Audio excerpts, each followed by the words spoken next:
뭐? 다음에 오라고? 나 지금 진도에서 지금 막 서울 왔단 말 못 들었니? 10시간 걸려서 겨우 왔는데 지금 다시 가라는 거니? 저 컨디션도 안 좋고 애도 지금 감기 때문에 울기밖에 안 해요. 그러니까 오늘은 알아서 아무 데나 가서 자고 내일 오세요. 뭐? 알아서 자? 내가 여기 알아서 잘 곳이 어디에 있다고 날 보고 알아서 차래? 너 지금 제정신이냐? 왜 소리를 찔러요? 저 컨디션 안 좋다고요. 어디 찜질방에서나 자고 내일 오라니까요. 인생라디오 사연 시청 전에 구독, 좋아요, 알람 설정 먼저 부탁드리며 인생라디오 사연 바로 시작하겠습니다. 안녕하세요. 저는 진도에서 생선구이집을 운영하고 있는 68세의 김명례라고 합니다. 저는 바다에서 일하는 어부 남편을 만나 아들 하나 낳고 한때에 참 행복했어요. 가방끈 짧고 배운 거 없던 남편은 늘 아들만큼은 자기처럼 살게 안 할 거라고 술만 마시면 입버릇처럼 말했었습니다. 그러다 한 번은 초등학생이었던 아들이 같은 반 친구와 싸워서 얼굴에 멍이 들어온 거예요. 그때 남편은 어린 아들을 앉혀놓고 이렇게 말했습니다. 공부하러 간 학교에서 친구랑 싸우면 어떡해? 아빠가 공부나 열심히 하라고 했었잖아. 걔가 나 먼저 때렸어요. 여기 멍도 들었다고요. 너 때리네. 반에서 몇 등이야? 너보다 뒤에 있어? 앞에 있어? 뒤에 있을걸요? 그럼 그냥 너는 앞에 있는 애 뒤통수만 보고 공부나 해. 네 뒤에 있는 애들 신경 쓰지 말고. 아빠가 살아보니까 죽을 때까지도 펜 잡고 있는 놈들이 제일 센 애들이야. 힘센 거 그거 아무것도 아니야. 아빠 힘세서 배 타고 바다 나가는데 인생이 고달프잖아. 동준이 너는 죽어라 공부해서 편하게 살아. 아빠는 공부밖에 모르지. 여기 이렇게 멍까지 들었는데. 남편은 아들만 보면 공부해서 편하게 살라는 말을 달고 살았어요. 공부를 해야 편하게 산다고 늘 공부하라는 잔소리를 달고 살았는데 아직 어렸던 아들은 아빠가 자기 편 안 들어준다고 서운했는지 한동안 뾰로통했죠. 남편이 아들 공부에 집착했던 이유가 아들이 공부를 잘했기 때문에 그랬던 것도 있습니다. 그런데 제 남편이 앞에서는 저렇게 아들 일에 무심한 것 같아도 그때에 아들 때린 친구 집에 찾아가서 한바탕 난리를 쳤었어요. 다짜고짜 그 집 문 앞에 가서 남편은 큰 소리를 치며 말했습니다. 우리 집 귀한 아들 눈탱이 밤탱이 만든 놈 나와. 동준이 아버지 아니에요? 이 시간에 웬일로 왔대요? 귀한 남의 집 아들 얼굴에 멍들게 만들고 무슨 일로 왔냐고? 내 아들 면상에 멍 어쩔 거야? 내가 오늘 네 얼굴에 멍 하나 받고 간다. 그때 밖이 소란스러워서 누군가 확인하러 나왔던 같은 반 친구 아버지는 정말 한 대 맞을 뻔했습니다. 뒤늦게 남편이 그 집에 찾아갔다는 걸 알고 쫓아가서 겨우 뜯어 말렸기 때문에 큰 싸움은 없었네요. 그 후 한동안 아들 얼굴에 멍이 빠질 때까지 남편은 씩씩거리면서 다녔어요. 딸도 아니고 아들한테 너무 유난처럼 느껴지십니까? 아들 귀한 집에 외동아들로 태어나서 그런지 집안 어른들도 아들 동준이를 참 예뻐했네요. 그런데 남편은 외동아들이라고 너무 금지오겹 키우면 버릇 나빠진다고 꼭 저렇게 아들 앞에서만 냉랭했습니다. 그리고는 뒤에서 아들 어떻게 될까봐 늘 노심초사였죠. 아마 지금도 살아있었다면 아들만큼 손자도 얼마나 아꼈을지 상상이 가네요. 그렇게나 아끼던 아들이 장가가는 모습을 봤다면 얼마나 좋았을까요? 동준이가 대학교 입학하던 날, 꼭 자기가 대학교에 입학하는 사람처럼 들떠 있었죠. 늘 아들이 잘 되기만을 온 마음으로 바라던 사람인데, 안타깝게도 아들이 26살이 되던 해 세상을 떠나고 말았어요. 남편이랑 살 때는 진도가 외로운 줄 모르고 살았는데 남편이 떠나고 나니까 여기가 그렇게 쓸쓸했습니다.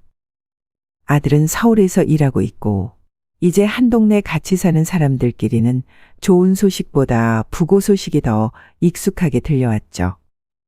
그래서 저는 아들이 대학교를 졸업할 무렵에 지금의 생선구이 식당을 운영하게 된 겁니다.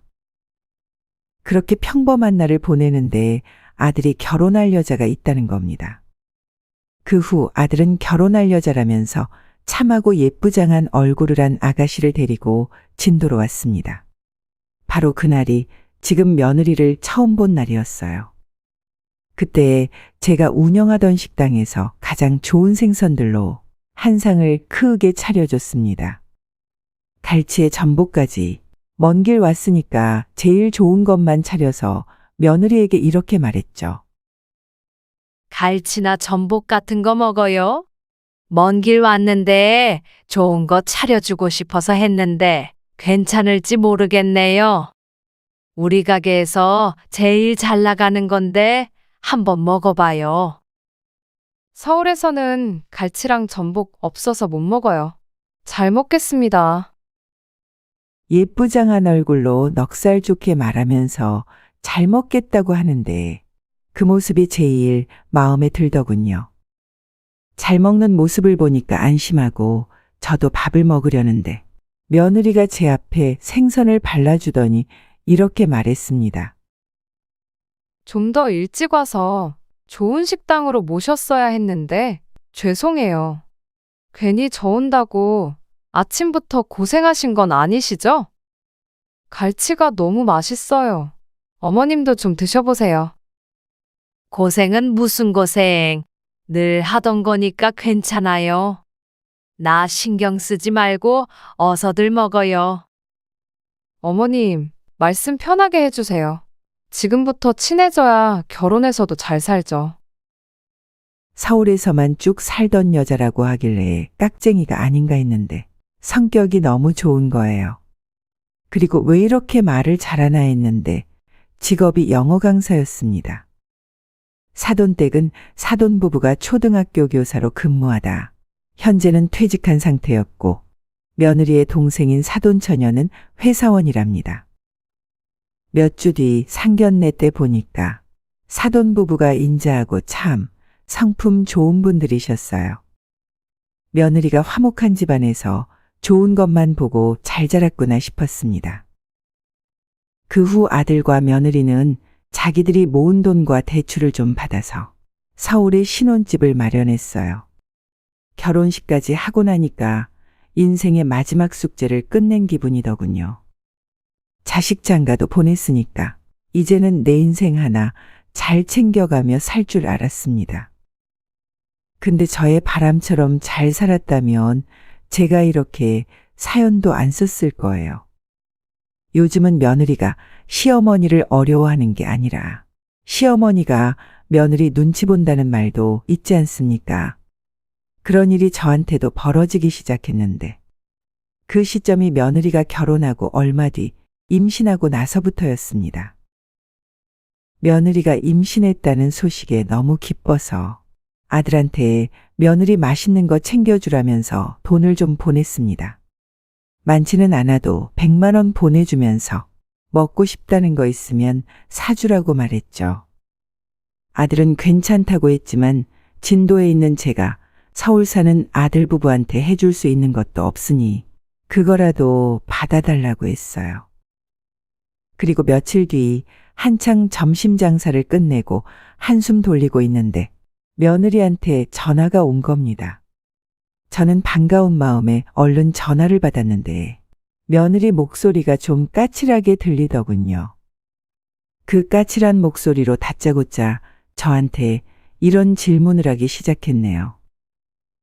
어머님, 돈 보내주신 거 감사해요. 그래. 먹고 싶은 거 있으면 남편한테 다 사달라고 해라. 산모가 스트레스 없이 편안해져야지.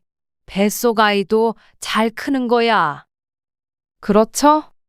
산모가 편안해야 하는데 제가 차가 없어서 그런가 병원 다니기가 너무 불편해요. 그러니? 아유, 일을 어쩌면 좋니? 그럼 택시라도 타고 다녀. 갑자기 며느리가 차가 없다면서 병원 다니기 힘들다는 거예요. 그래서 서울이니까 택시도 많겠다. 택시 타면 편하겠지 싶어서 택시를 타라고 했죠. 근데 제가 뭘 몰라도 한참 모르고 했던 말이었어요. 제가 택시 타라고 했더니 며느리가 툴툴거리면서 뭐라고 했는 줄 아세요? 근데요, 어머님, 몰랐는데 요즘에는 임신하면 시댁에서 차도 사주고 그런다던데요. 임신하고도 택시 타는 건 아마 저밖에 없을걸요? 며느리가 갑자기 임신하고도 차가 없는 건 자기밖에 없을 거라고 말하는 겁니다. 게다가 다른 집은 시댁에서 차를 사준다면서 콕 집어 말하는데 이건 뭐 저한테 사달라는 말 아닌가요? 근데 그때는 결혼한 지도 얼마 안 된 상태였고 제가 며느리를 너무 좋게만 봤었나 봐요. 이렇게 대놓고 뭔가를 바랄 며느리가 아니라고 생각했죠. 그래서 그때 저는 며느리한테 이렇게 말했습니다. 산모도 적당히 움직여줘야 좋다더라. 남들 가진 거 부러워 말고 좋게 생각해. 차 있어봐야 서울에서 길 막히고 운전하느라 피곤하기만 하지. 그러니까 편하게 택시 타고 다녀. 며느리의 의도를 모른 척 하려던 건 아닌데 저는 이때까지도 우리 며느리는 요즘 애들이랑 다르다고 믿었어요. 누가 내 며느리를 속물이라고 생각하고 싶겠습니까? 그래서 정말 아무 의도 없이 이렇게 말했더니 며느리도 당황해서 전화를 끊더라고요. 그러던 어느 날 여름 휴가라면서 요즘 숙박비가 비싸기도 하고 진도도 멀어서 자주 와보지도 못하니까 여기 진도에 와서 쉬다 가겠다고 하길래 그러라고 했습니다. 그때는 성별도 나와서 며느리가 아들을 임신했다는 소식을 들은 후였어요. 3대 독자 손자라서 어찌나 기뻤는지 모릅니다. 그렇게 아들 부부가 왔고 저는 냉장고를 꽉꽉 채워놓고 기다렸어요. 아무래도 큰마트랑은 거리가 있던지라 미리 사다 두는 게 편하겠다고 생각했죠. 잠시 뒤 아들과 며느리가 도착한 것 같아 나가보니까 며느리는 죽을 상을 하고 있고 아들은 한숨을 푹 내쉬는 겁니다. 우선 임신한 며느리한테 어디 안 좋냐고 물었어요. 그러자 며느리가 톡 쏘는 말투로 이렇게 말했습니다. 서울에서 여기까지 왔는데 당연히 피곤하지. 제가 편하겠어요? 먼저 들어갈게요. 표정이 영 안 좋길래 아픈가 해서 물었더니 다짜고짜 짜증을 부리는 거예요. 그래서 저는 아들을 보면서 황당한 얼굴로 물었죠. 그랬더니 아들이 저한테 한숨을 쉬면서 말하더군요. 모르겠어요. 오는 내내 차 좀 바꾸자 그러면서 그냥 다 불편하대요. 애 낳고도 이런 차 어떻게 타냐고 난리예요. 뭐야? 이 차도 아직 산지 5년도 안 됐잖아. 그러니까요. 아직 탈만한데도 저래요. 그때 저는 며느리한테 저런 면이 있는 줄 처음 알았어요. 사람이 늘 기분이 좋을 수만도 없지만 그래도 여긴 친정도 아니고 시댁인데 너무한 거 아닙니까? 결혼하고 몇 번 오고 가고 해서 편해진 건지 아니면 정말 컨디션이 안 좋았던 건지 의아했어요. 아들이랑 잠깐 대화를 하고 집으로 가보니 며느리는 이미 에어컨 켜놓고 아이스크림을 꺼내 먹고 있는 겁니다. 저는 며느리 집에 아들과 제가 놀러 온 줄 알았어요. 그래도 뭐라도 먹으니까 다행이다 싶었습니다. 저녁 먹기까지 시간이 좀 있어서 다 같이 거실에 있는데 며느리가 보던 TV에 며느리와 시어머니가 나오는 예능이 나오고 있었어요. 그때 TV 속 며느리가 시어머니한테 자기는 시집와서 받은 게 하나도 없어서 억울하다고 말하고 있었죠. 그러면서 다른 집 이야기를 꺼내는데 그때 딱 느낌이 왔어요. 임신 초기에 차 얘기를 하던 며느리가 저런이도였구나 하고 알게 된 겁니다. 그런데 그때 며느리가 저를 보면서 이런 말을 하는 거예요. 어머님, 저 예능 좀 보세요. 며느리가 얼마나 억울했으면 얼굴까지 팔리면서 TV에서 저런 소리를 할까요? 그러게나 말이다. 창피한 줄 알아야지. 저게 무슨 집안 망신이야? 지금 저 며느리가 창피한 줄 알아야 한다고요? 제가 볼 때는 저 시어머니가 잘못한 거죠. 요즘에 시댁에서 아무것도 못 받으면 주변에서 바보라고 해요. 그런 소리 하는 사람들은 친정도 없다니? 알아서 잘하면 시댁에서도 얼씨구나 하고 사줬겠지. 시댁에 잘하면 사줬을 거라고요? 그럼 제가 혹시 어머님께 못한 거 있어요? 그래서 저 임신했는데도 차를 안 뽑아주시는 거예요? 제가 예상했던 대로 며느리가 원하던 건 차였어요. 지금 생각해도 너무 당당해서 황당할 정도랍니다. 그래서 저는 저한테 뭐라도 맡겨둔 사람처럼 말하길래 물어봤죠. 내가 말을 안 하려고 했는데 이렇게 말하니까 해야겠네. 너 혹시 나한테 뭐 맡겨뒀니? 나는 솔직히 그걸 왜 해줘야 되나 잘 모르겠다. 어머님이 진도에 살고 계셔서 잘 모르시는 거지. 요즘 강남 문화가 그래요. 며느리 임신하면 차부터 산후조리원까지 다 해준다고요. 너희 사는 곳은 강북인데 왜 강남 문화를 따라가니? 저희 애는 대치동에서 좋은 교육받게 할 거예요. 강남 키즈 모르세요? 귀하디 귀한 3대 독자 손자한테 그 정도 투자는 해주셔야죠.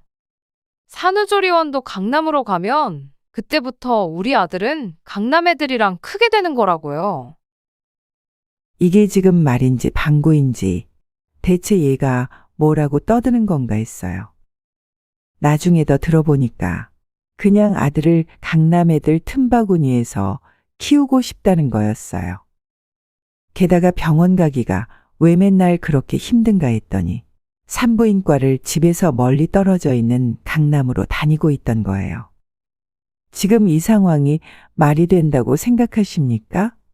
저는 그때를 회상하면서 쓰는데도 황당하네요.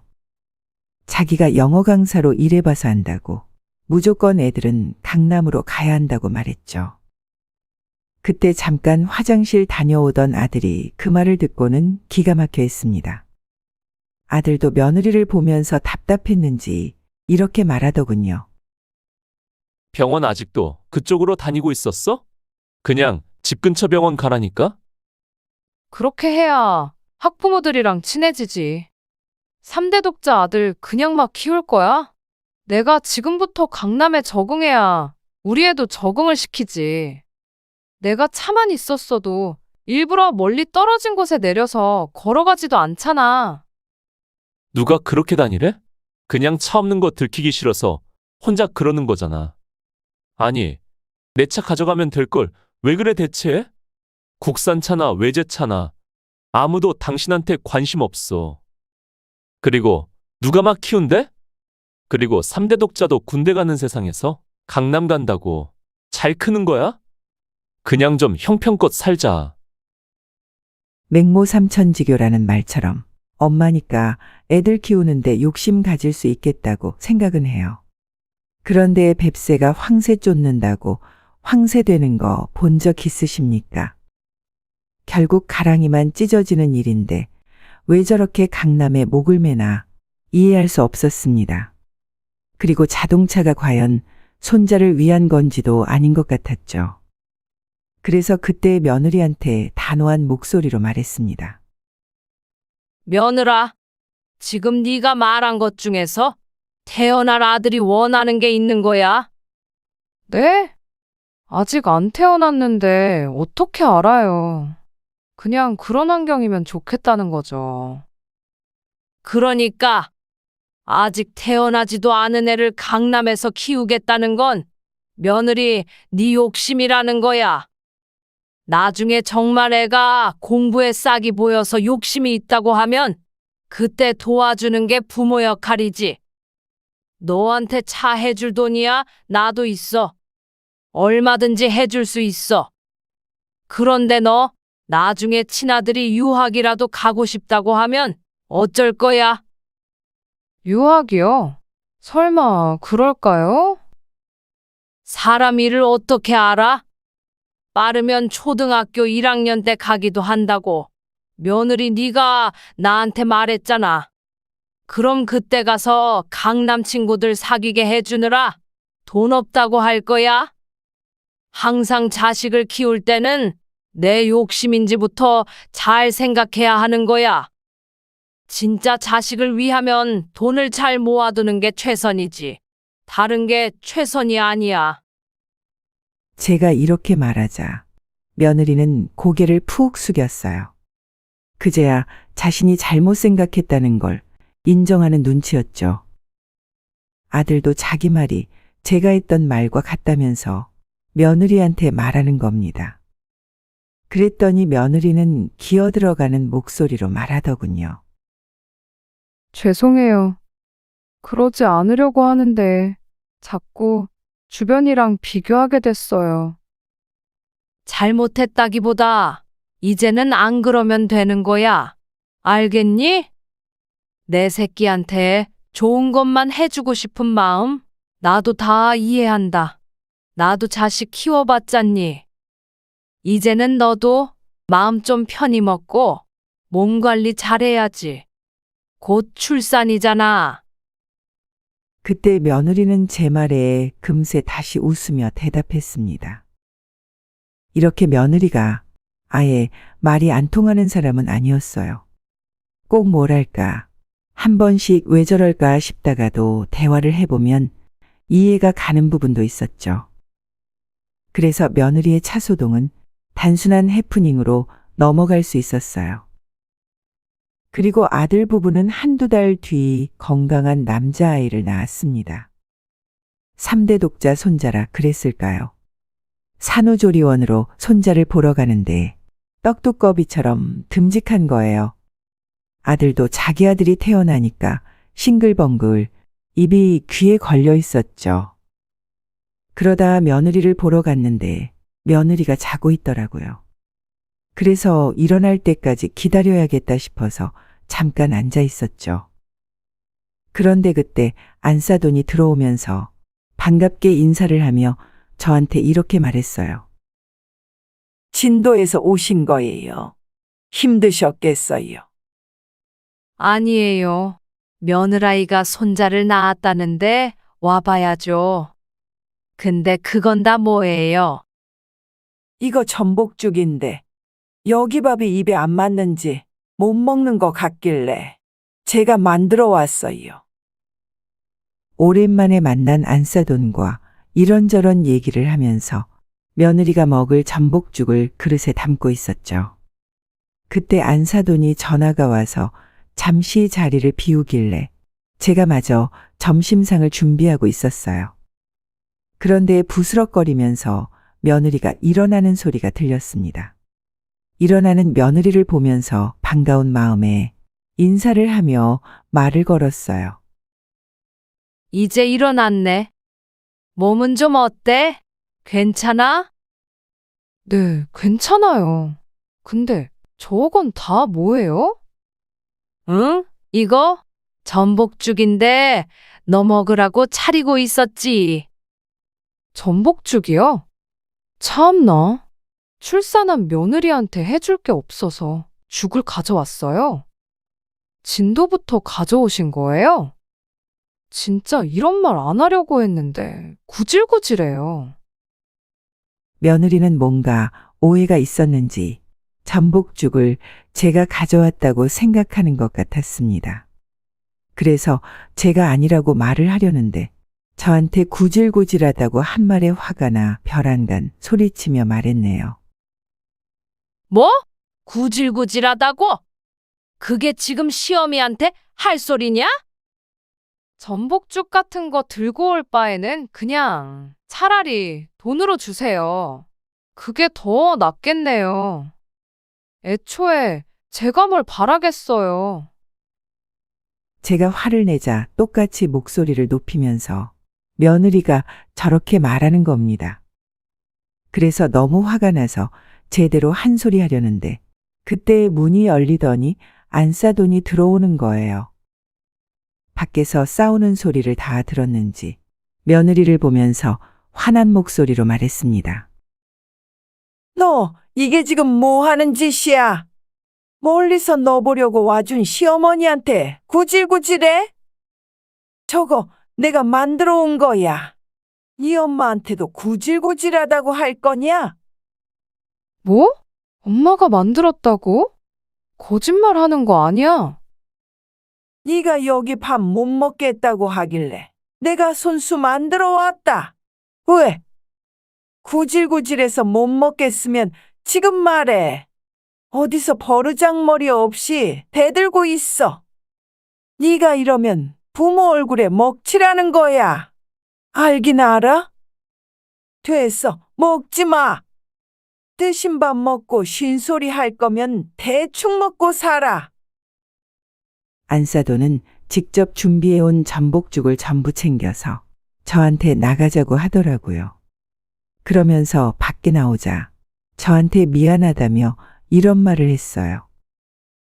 사돈, 아유, 죄송합니다. 이게 다 자식 잘못 키운 제 죄예요. 저를 욕하세요. 저도 이번 일은 정말 황당하고 화가 나서 아까 한마디 했습니다. 대체 한 번씩 왜 저러나 모르겠네요. 제 딸이라 제가 잘 알죠.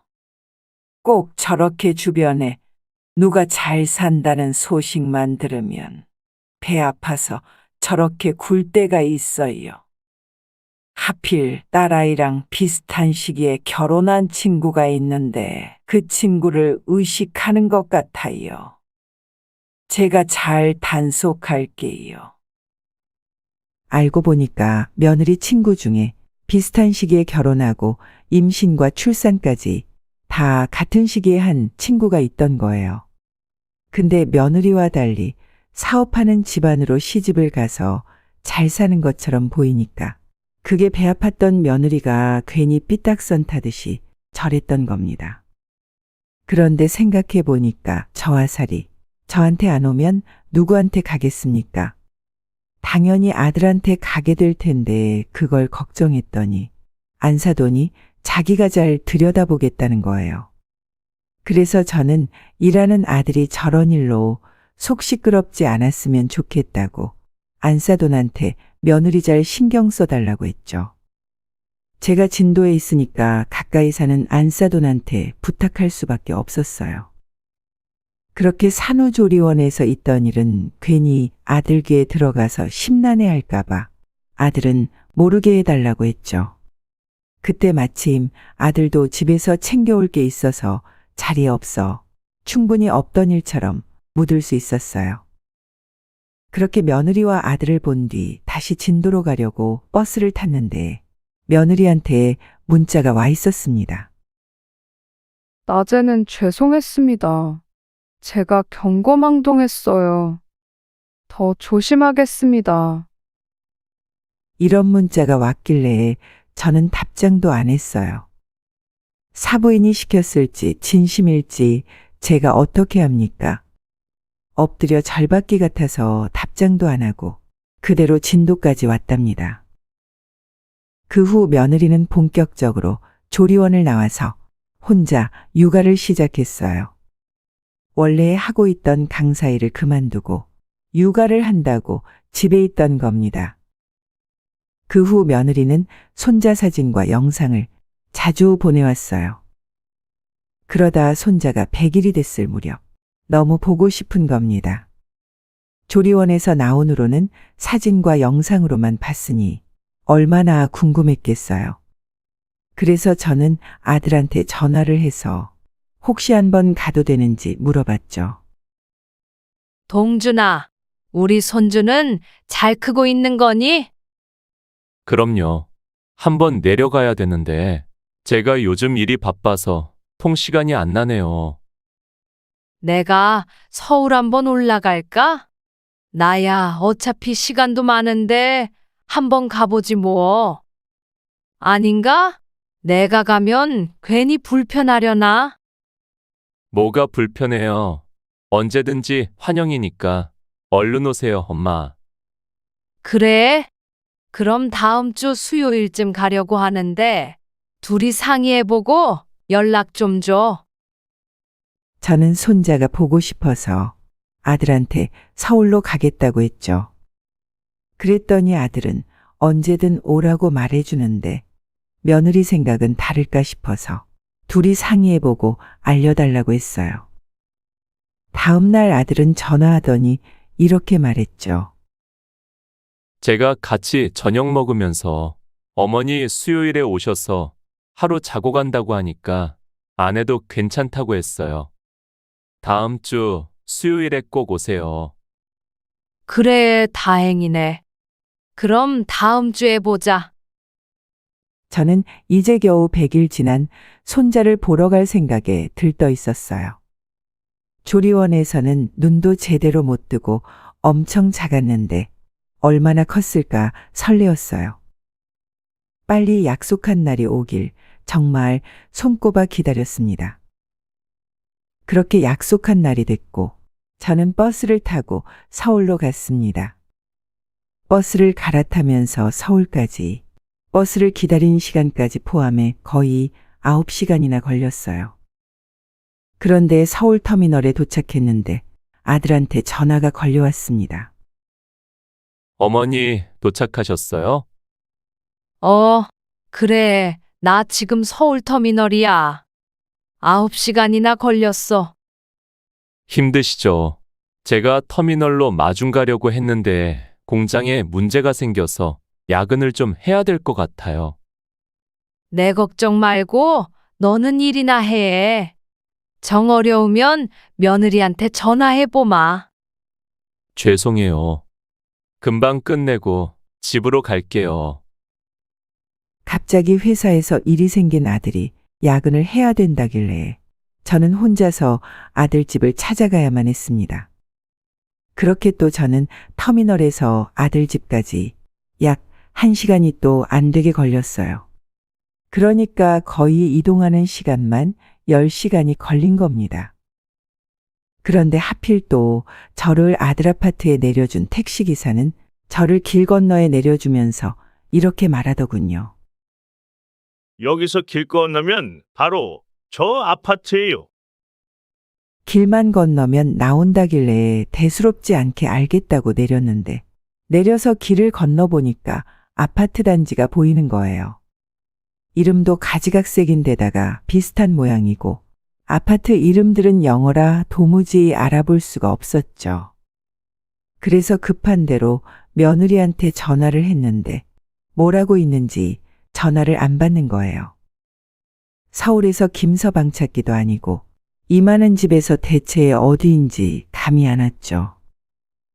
급한 대로 지나가는 사람 붙들고 이 아파트가 어디냐고 물어서 겨우 아파트 앞에 도착했어요. 그런데 문제는 몇 동인지 또 찾을 수가 없는 겁니다. 경비실에 갔더니 경비원도 없고 오로지 기댈 곳은 며느리뿐이었습니다. 그래서 또다시 며느리한테 전화했는데 잠에서 깬 건지 잠긴 목소리로 전화를 받더군요. 그러더니 저한테 황당한 소리를 하기 시작했어요. 어머님, 왜 전화하셨어요? 왜 전화하다니? 오늘 손잡으러 온다고 했었잖아. 기억 안 나니? 나 지금 여기 아파트 앞인데 몇 동인지 도대체 못 찾겠다. 네? 지금 어디시라고요? 왜 연락도 없이 와요? 아, 진짜. 며느리 반응에 너무 황당했습니다. 일주일 전에 말했고 약속까지 했는데 완전 처음 듣는 것처럼 말하는 거예요.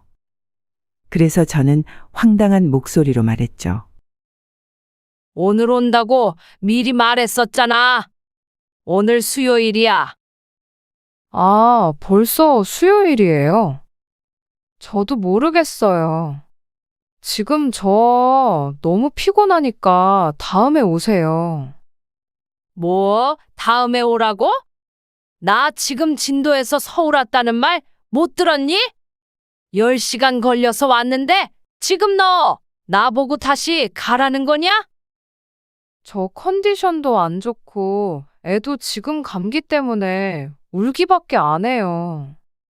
그럼 오늘 말고 알아서 자고 내일 오세요. 뭐? 알아서 자? 내가 여기 알아서 잘 곳이 어디에 있다고 알아서 자래? 이게 진짜 미쳤나? 왜 소리를 찔러요? 저 컨디션 안 좋다고요. 어디 찜질방에서나 자고 내일 와요. 그러더니 며느리는 자기 할 말만 하고 뚝 전화를 끊어버리는 거예요. 와, 진짜로 이게 말이 되나요? 경기도도 아니고 진도에서 온 시어머니한테 자기 컨디션 안 좋다고 내일 오라는데 이해가 가시나요? 저는 너무 화가 났어요. 그런데 낯선 서울 땅에서 어디로 가야 할지 감도 안 왔습니다. 아들 집은 못 찾겠고 아들은 바쁜지 전화도 안 받았어요. 그래서 저는 그 주변을 배회하기 시작했죠. 우선 너무 피곤해서 정말 찜질방이라도 가고 싶었습니다. 그런데 그때에 아들한테 전화가 왔어요. 아무것도 모르는 목소리로 저한테 이렇게 물었습니다. 잘 도착하셨어요? 지금 퇴근했는데 뭐 드시고 싶은 거 없으세요? 제가 사들고 갈게요. 동준아, 나 서러워서 못 살겠다. 무슨 일이에요? 지금 바뀌세요? 왜요? 며느리가 오늘 내가 오는 걸 깜빡했대. 그러더니 자기 피곤하다고 내일 오라면서 집에도 못 갔어. 지금 어디세요? 제가 갈게요. 너무 힘들어서 찜질방이라도 찾아가려고 했는데 여기가 어딘지도 모르겠다. 더 걸을 기운도 없어서 그냥 길에 앉아 있어. 엄마, 일단 침착하세요. 제가 갈게요. 우선 사진 찍어서 저한테 보내주세요. 저는 아들과 전화를 끊고 아들 말대로 사진을 찍었어요. 그리고 문자로 사진을 전송했고 근처 건물도 찍어달라길래 건물 사진도 함께 보냈죠. 그렇게 잠시 뒤 아들 차가 도착했습니다. 낯선 길 위에서 익숙한 아들 얼굴이 보이니까 그제야 안심이 됐는지 눈물이 뚝뚝 흐르더군요. 힘없이 늘어져 있는 저를 보자마자 아들은 제 손을 잡으며 다급한 목소리로 말했어요. 무슨 일이 있었던 거예요? 아내가 문을 왜 안 열어줘요? 아파트 앞에서 몇 동인지 못 찾겠다고 물어보니까 자기 피곤하다고 내일 오라는 거야. 그러면서 나보고 찜질방 가서 자고 내일 오래. 제 말을 들은 아들은 잔뜩 화난 얼굴로 우선 집으로 가자며 저를 차에 태웠습니다. 앞길이 까마득했는데 아들을 보니까 안심이 됐는지 눈물도 멈추고 이제야 정신이 돌아왔어요. 그렇게 아들 차를 타고 집으로 갔는데 며느리는 저를 보고 깜짝 놀라는 겁니다. 그러면서 저한테 했던 첫마디가 이거였어요. 찜질방 가신다면서요? 안 가셨어요? 제가 언제 찜질방 간다고 했습니까? 자기 몸 안 좋다고 강제로 보내려고 했으면서 저한테 찜질방 안 갔냐니 이게 지금 말이 되는 상황인가요? 그러자 아들은 며느리의 뺨을 내리치며 말했습니다. 그 입 안 닥쳐. 네가 뭔데 우리 어머니를 집에 들어오지도 못하게 해. 너 일 그만두고 집에서 애 키우겠다고 했을 때 나한테 뭐라고 했어? 집에서 아이 잘 키우고 양가 어른들도 네가 더 신경 쓰겠다고 했던 말 기억 안 나? 근데 이게 지금 우리 어머니한테 할 짓이야? 나는 오늘 어머님 오는 날인지도 몰랐어. 오늘 오셔서 애매하게 챙겨드리는 것보다 잘 준비해서 내일 챙겨드리는 게 낫잖아. 닥쳐. 어머니가 길에 있던 사진 보고 가슴이 찢어지는 줄 알았어. 너 당장 내 집에서 나가. 너같이 개념 밥 말아 먹은 애가 내 아들 키우는 꼴 못 보니까 당장 나가. 너랑은 이혼이야. 더는 못 살아. 뭐? 이혼이라니? 우리 아들 이제 겨우 100일이야. 엄마 없이 애가 어떻게 커? 네가 제일 교육이 안 좋으니까 이혼하자는 거야. 알겠어? 그리고 어머니가 길바닥에 앉아있던 사진 장인 장모님한테도 보냈고 이혼한다고 다 말했어. 그러니까 가서 네가 무슨 짓 한 건지 가서 해명해. 아들은 잔뜩 화를 내고 안방으로 가더니 며느리 짐을 아무렇게나 담아서 현관 밖으로 던져버렸어요. 그러고는 잘못했다고 비는 며느리를 쫓아냈습니다. 저는 정말 마음이 너무 아팠어요. 괜히 제가 손자 본다고 욕심을 부려서 이런 일이 생긴 것 같았죠. 아들은 저를 안아주면서 울먹이는 목소리로 말했습니다. 엄마, 정말 죄송해요. 먹고 사느라 바빠서 진작에 제가 진도로 갔어야 했던 건데 정말 죄송해요. 저를 안고 죄송하다고 말하는 아들을 다독이면서 저도 같이 많이도 울었어요. 그렇게 아들이 차려준 저녁을 먹고 나서 겨우 손자를 볼 수 있었답니다. 다음 날 아들은 휴가를 냈다면서 저와 같이 손자를 보고 있었어요. 그런데 잠시 뒤 사돈 부부가 아들을 찾아온 겁니다. 며느리는 없고 두 분만 딱 오셨길래 저는 얼른 열어드리라고 했죠. 아들은 굳은 얼굴로 문을 열어줬고 사돈 부부는 들어오자마자 저를 보고 무릎을 꿇었습니다. 사돈, 정말 면모가 없습니다. 죄송합니다. 정말 죄송하다는 말 이외에는 드릴 말씀이 없네요. 사돈 부부가 나란히 저한테 고개까지 숙여가며 무릎을 꿇는데 속이 시원하지도 않고 답답했어요. 그래서 저는 답답한 마음에 안사돈을 보며 말했습니다. 사부인 조리원에서 저한테 며느리가 한 번씩 이기적으로 군다고 말씀하셨죠? 직접 단속하신다고요? 네, 그랬었죠. 정말 죄송해요. 다 큰 자식 가르친다고 가르쳐 지겠습니까? 그리고 사고를 친 며느리를 데리고 와서 지금 이 모습을 그대로 보여줘야 하는 거 아닙니까? 제 말에 사부인은 아무 말도 못하더군요. 그런데 그때의 아들이 사돈 부부를 보며 말했어요. 지금 와서 이러셔도 저 이혼할 거예요. 그동안 장모님이 많이 도와주셨는데 어제는 정말 참을 수가 없었어요. 제가 장모님 언제 문전박대한 적 있습니까? 오늘도 이렇게 화나는데도 문 열어드리고 안으로 모셔서 얘기하잖아요. 내가 정말 할 말이 없네. 그래도 이혼만큼은 다시 한번 생각해 볼 수 없을까? 제가 왜 다시 생각해요? 저는 솔직히 저보다 저희 어머니가 받았을 상처 때문에 더 화가 나요. 저한테 그랬던 거면 싸우고 넘어라도 가죠. 근데 저희 어머니가 지금 이 상황을 어떻게 생각하시겠어요? 아들은 끝까지 제가 받았을 상처를 걱정하고 있었죠. 사실 저도 화가 많이 났고 그 순간에는 낯선 서울길 헤매느라 무섭기도 했어요. 그래도 결국 아들 덕분에 잘 왔으니까 며느리와 풀어야겠다고 생각했죠. 그래서 안사돈한테 며느리도 부르자고 했어요. 근데 보니까 며느리가 1층에서 기다리고 있었던 겁니다. 본인도 잘못을 아는지 올라오지도 못한 거죠. 그래서 1층에 있던 며느리를 집으로 불러 사돈 부부가 무릎 꿇고 있는 모습까지 전부 보게 했어요. 그리고 며느리한테 말했습니다. 지금 이 상황 어떻게 보여? 며느리 네 눈에는 어떤 것 같니? 죄송해요. 제가 잘못했어요.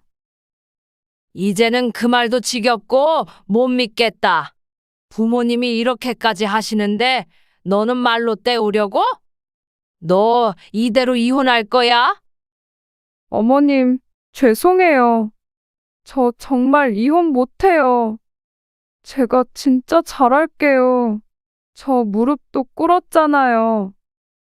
그거 꼴른다고 다 풀리겠어? 없던 일 되겠냐고? 내가 너를 용서할 수 있는 방법은 하나야. 너 일주일에 한 번씩 주말마다 진도 내려와라. 네? 진도예요? 왜? 싫으냐? 그럼 이대로 이혼해라. 이제는 네 말, 행동의 진정성을 모르겠어. 그러니까 네가 오늘 한 행동이 어떤 건지 직접 해봐. 네, 어머님. 뭐든 다 할게요. 그리고 정신 차려서 잘할 테니까 기회 좀 주세요. 오열을 하면서 비는데 정말 환장하겠더군요. 아들은 저한테 괜히 억지로 봐주지 말라고 자기는 이혼해도 괜찮다고 말하는 겁니다. 그래서 저는 아들한테 단호하게 말했어요. 누가 억지로 봐준다고 했어? 자기가 한 말이 얼마나 경거망동했는지 직접 겪어봐야 알지. 나는 제 일주일에 한 번씩 진도로 오게 할 거야. 그러니까 이혼하지 말고 가만히 있어. 내가 화 풀릴 때까지 진도로 불러서 홍군형을 낼 거니까. 제 말에 박가사도는 가슴을 쓸어내리고는 한숨을 쉬며 이렇게 말했어요. 사부인 정말 그렇게 해 주십시오. 이미 저희 선에서 안 된다는 거 보셨으니 정말 화가 풀릴 때까지 부르세요. 진도 가서 참교육 제대로 부탁드립니다. 남의 집 애들 가르친다고 저희 애는 신경 못 썼나 봅니다. 죄송해요. 결국 아들은 제 말에 이혼은 하지 않았어요. 그날 이후 정말 며느리는 일주일에 한 번씩 진도로 내려왔답니다. 정말 10시간이 다 되게 걸리는 걸 알고는 며느리가 처음으로 혼자 진도에 왔던 날 이런 말을 하더군요. 어머님, 이렇게 먼 거리를 오셨던 거예요? 저 버스 타고 이렇게 멀리 처음 와봐요. 아이고, 누가 보면 걸어온 줄 알겠네. 저는 그때 며느리 데리고 장사도 하고 같이 시장도 보면서 짐꾼으로 부려먹기도 했습니다. 그렇게 한 1년 반을 며느리가 서울에서 진도를 왔다 갔다 했던 것 같아요. 주말에는 아들이 손자를 보면서 사돈 부부와 시간을 보내기도 했죠. 며느리는 평일에는 손자를 보고 주말에는 진도에서 저랑 시간을 보냈어요. 그러다가 시간이 좀 지나 저랑 식당 영업을 끝내고 막걸리를 마시는데 며느리가 이런 말을 하더군요. 어머님, 저 미워하지 마세요. 죄송해요. 제가 해보니까 알겠어요. 어머님이 손자 보시려고 오셨던 마음처럼 저도 요즘 어머님 뵙고 뭐부터 할지 생각하면서 와요. 그러니까 어머님, 저 이제는 좀 잘 좀 봐주세요. 잘할게요. 아직 멀었어. 내가 평생 지켜볼 거야. 네. 어머님 옆에 두고 평생 지켜봐 주세요. 아들 장가 보냈는데 철없는 딸이 생긴 것 같았어요. 그렇게 꼬박 1년 반을 며느리는 주말마다 진도로 와서 저와 같이 보냈습니다. 어떤 날은 안 싸더니 며느리를 통해 김치를 보내주기도 했습니다. 아내 쪽지에는 일부러 딸 통해서 보냈다는 쪽지가 있기도 했죠. 사돈 부부도 며느리가 조금씩 변하는 것 같다고 좋아했어요.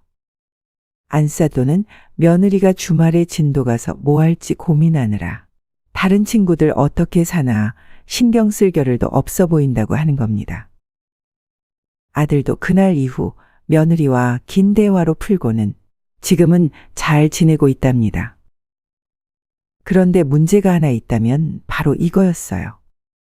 며느리가 오지 말라 해도 자꾸 2주에 한 번씩 진도를 오고 있다는 거였죠. 그 덕에 제가 이렇게 컴퓨터도 배우고 올해 초부터 스마트폰도 사와서 저한테 핸드폰도 알려주고 있어요. 그동안 기본 기능만 쓸 줄 알았는데 핸드폰 카메라로 진도의 그림 같은 풍경을 제대로 찍고 삽니다. 이제는 손자가 보고 싶으면 영상통화를 걸고 지내요. 벌써 2년 전 일이 되었네요. 그리고 사돈댁도 가끔씩 진도로 와서 같이 밥도 먹고 왕래하면서 잘 지냅니다. 사돈 좋다는 게 바로 이런 건가 봐요. 통하는 얘기도 많고 같이 늙어가는 입장에서 허심탄회한 대화를 할 수 있는 사이가 됐답니다. 이제야 가을이 온 줄 알았는데 벌써 성큼 지나가는 듯하네요. 다들 간해에 무탈하시고 행복하시길 바랄게요. 감사합니다. 오늘의 인생라디오 사연글에 여러분의 소중한 댓글 참여 기다리면서 구독, 좋아요, 알람 설정해 주시면 매일 새로운 사연으로 만나실 수 있습니다. 늘 건강하시고 행복하세요. 감사합니다.